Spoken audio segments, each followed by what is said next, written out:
Now, from Wish TV, your local news source, this is All Indiana Politics. Good morning and welcome to another edition of All Indiana Politics on this Sunday. This first week of the year has given us a clearer look at what the governor and Republican lawmakers hope to accomplish in this session of the General Assembly. We start with our new State House reporter, Garrett Bergquist.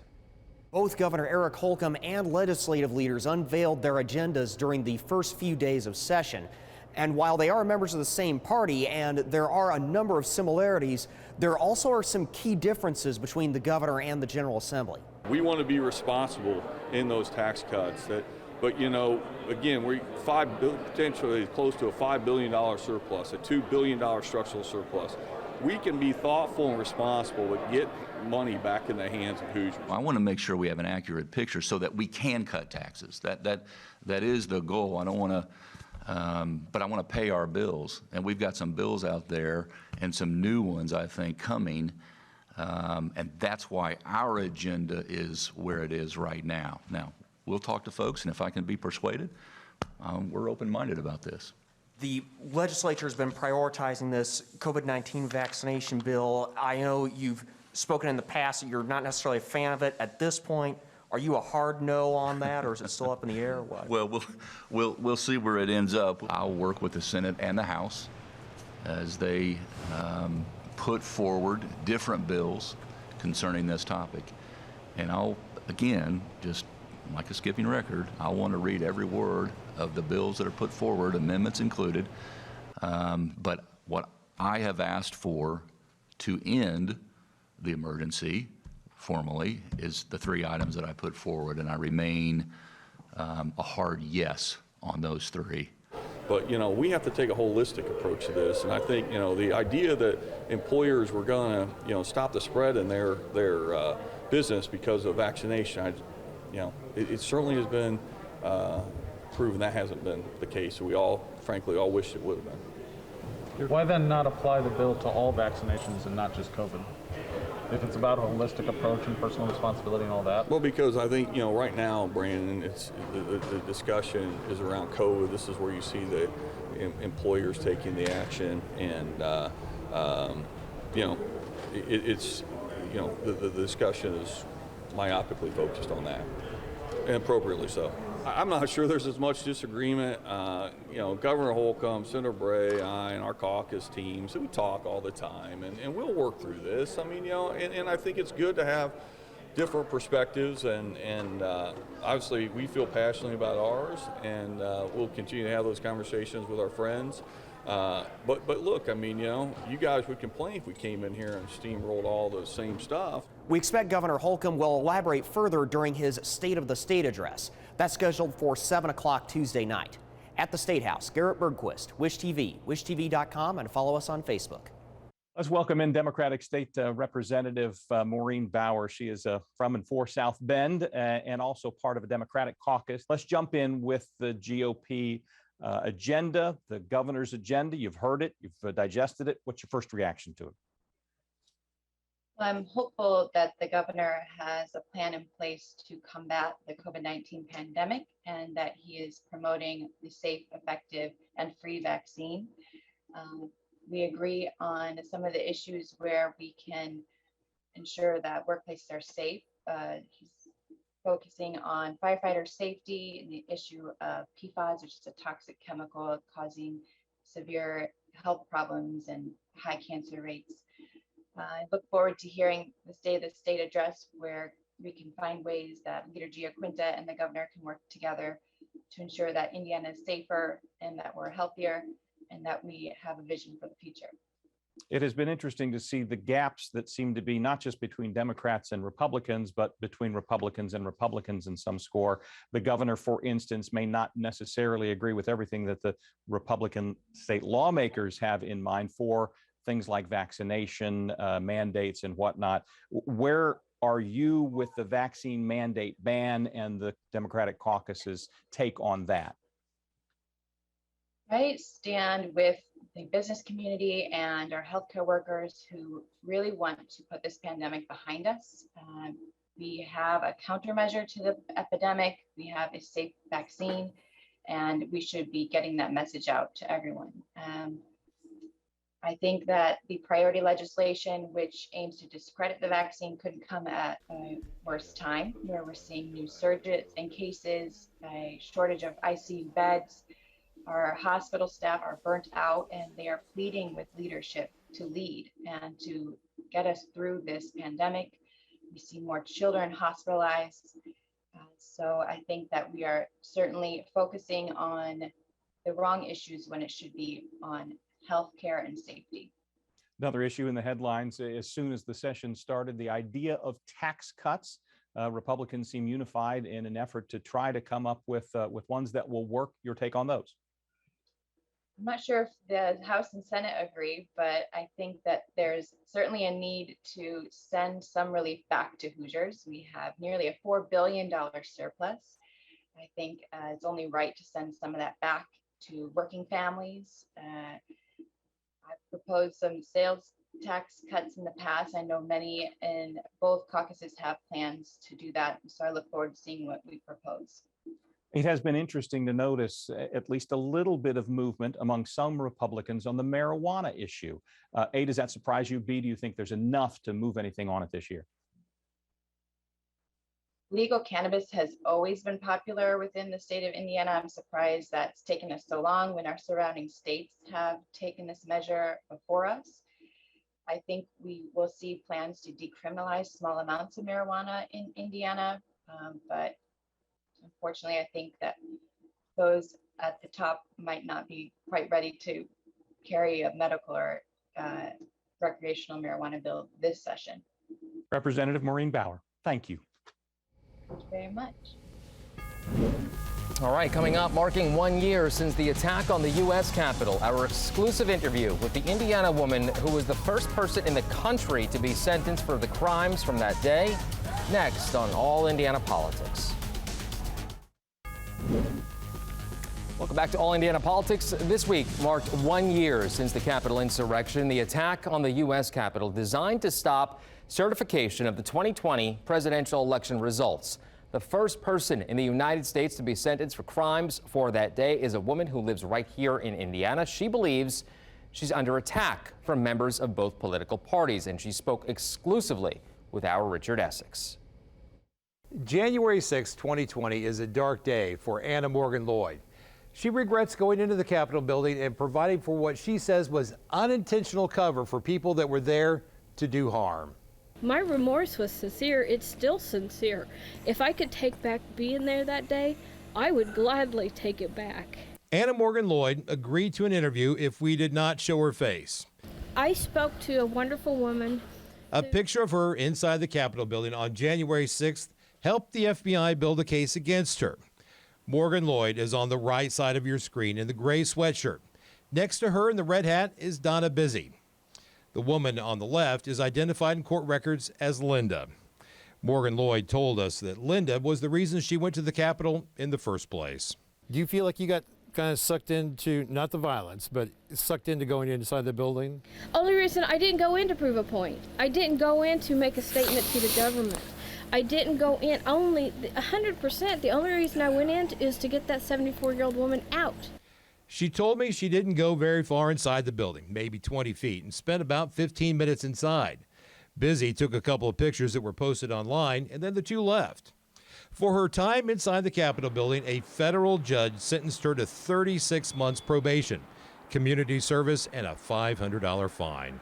Yeah, what do you have to say to the people that did tear stuff up, that were in there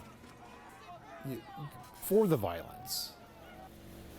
They have to live with that because they know they went in there for that reason. And I'd say most of them haven't been caught because I think they might be protected.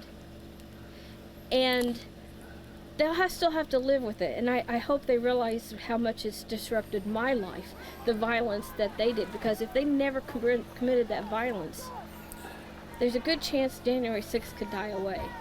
It never will. For the rest of my life, January 6th will be a day to stick my head in the sand and not watch TV and all that. When her employer, Cook Medical, found out that she was in the Capitol building, she was fired from her job of 13 years. As the first person sentenced for the Capitol riots, Morgan Lloyd has taken a place in history she did not want. You want this to go away, don't you? Yes. Why are you talking to me? Because I am regretful for the day, and I feel like I'm in between I'm in a very bad position. I hear that the Democrats are mad at me because they don't think I'm remorseful enough. They don't know me. Okay? And then I've got the Republicans that are mad at me because I am remorseful.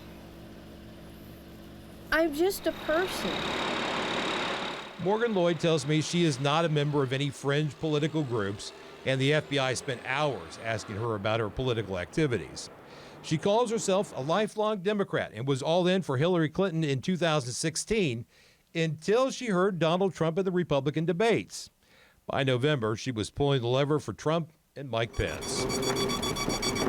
She also believes the 2020 election was stolen from them. A very large tragedy about January 6th is no one's discussing why. All these people were in Washington, D.C. Why did you go? I went because the election. We have probably never stopped counting votes on election night. Too many places stopped counting, and it's like there's cheating in plain sight, and they're still able to deny it. If you had to do over again, what would you do? That's hard because I can't stand the thought of something happening to that woman. But what's happening to me really sucks. I would have to say I would have stopped at the bottom of the stairs no matter what. And that's hard for me to say because I couldn't bear the thought of something happening to her getting knocked down or hurt. Her lawyer has asked her to testify in front of the House committee investigating the January 6th riots. At this point, she has not agreed to do so. Morgan Lloyd says that she's been well received in her hometown, and some people have even called her a hero, and that's a label she does not like. Richard Essex, IT Mate. All right, coming up, our political experts will join us with their take on the priorities in the State House. That's next on All Indiana Politics.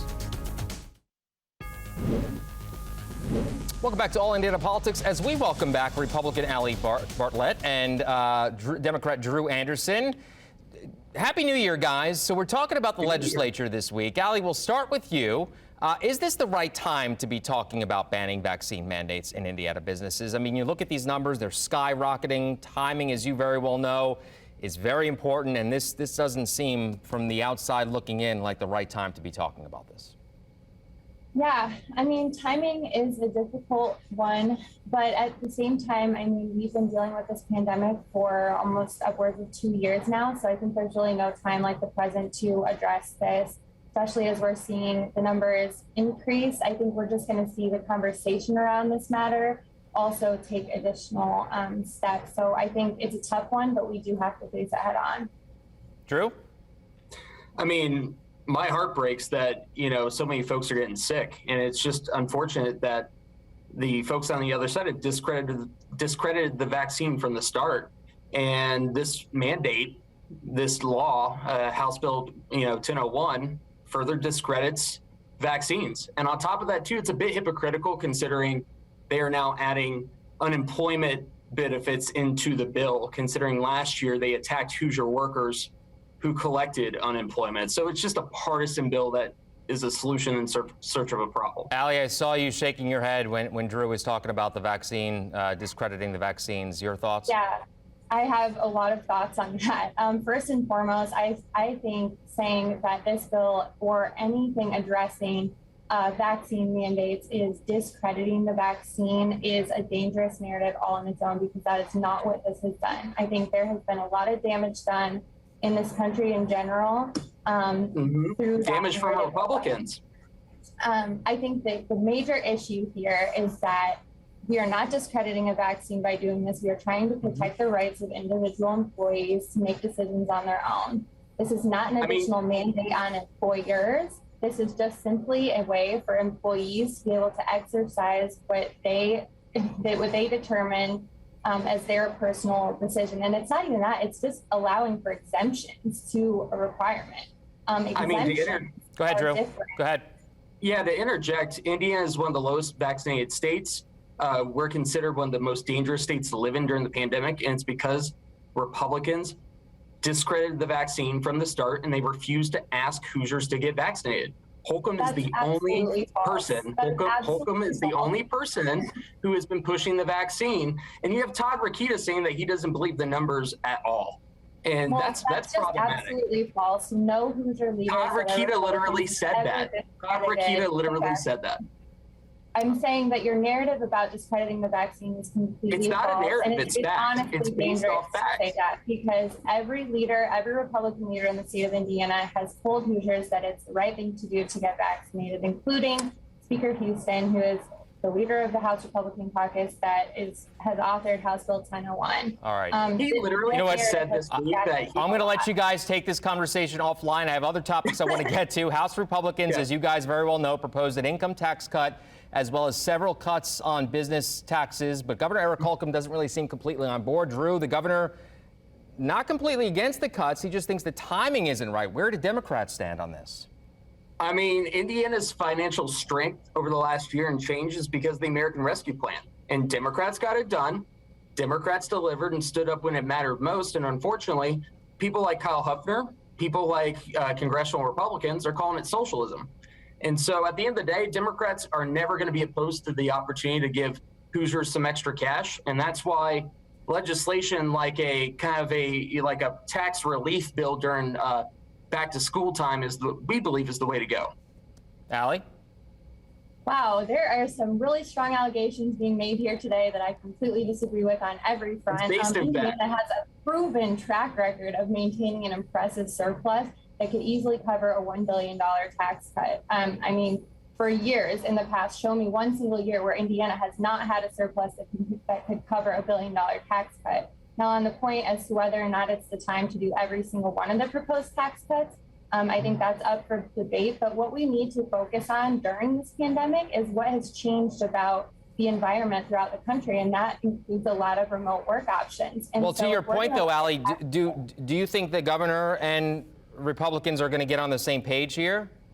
I do. And I also think that it's a mistake to say that the governor, the Senate, and the House are so far apart. I mean, there's two big priorities in this legislative session for all three of those Republican leaders, which is getting Hoosiers back to work, protecting individual rights, protecting the rights of employers, and attracting and retaining Hoosiers to the state, and also protecting Hoosier businesses and making sure that we continue to improve our good business environment. That includes tax cuts, that includes protections for employers, that includes ending the state of emergency in the state of Indiana. They're not that far apart. It's just a matter of how we get there. All right. Well, we'll see what happens with that. Another topic. Go ahead, Drew, real quick.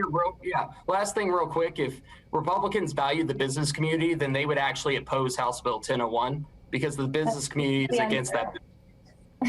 All right. Well, we'll see what happens with that. Something else we're keeping a close eye on, as you both very well know, possible changes to marijuana laws here in the state of Indiana. Drew, you're shaking your head in agreement. Your thoughts? Does this thing get passed? It won't happen this session probably because Republicans, for some reason, can't read the room. 80% of Hoosiers want some form of legalization. The Indiana Democratic Party, we're going to be campaigning on this all year. We're excited for this because we know it could be an economic boom for the state. It could help us wipe away, expunge some records for folks that are wrongly arrested for simple possession, and we want to get this done. I know you do. Allie, real quick, 30 seconds left. Republicans, are they moving closer to making this happen at some point? Yeah, Republicans have been leaders on this matter for several years, as I talked about on a previous segment of mine. I think they're going to look at this in a very responsible way and do what they need to do to make sure that this matter is undertaken in the correct way. And I also think that I hope Democrats campaign on this and ignore all the other major issues that are happening. All right, we'll see what happens. We're going to campaign on everything. We're excited to campaign on everything, including that READY program because it's funded by the Rescue Plan. There you go. Clearly, it's going to be a fun 2022. Guys, thank you for joining us. Yep. We'll talk soon. We'll be right back. All right, thank you for joining us on All Indiana Politics. We'll be back here next Sunday morning at 9:30. You can also find our brand new All Indiana Politics podcast. It's part of the All Indiana Podcast Network at wishtv.com. Have a great rest of your weekend.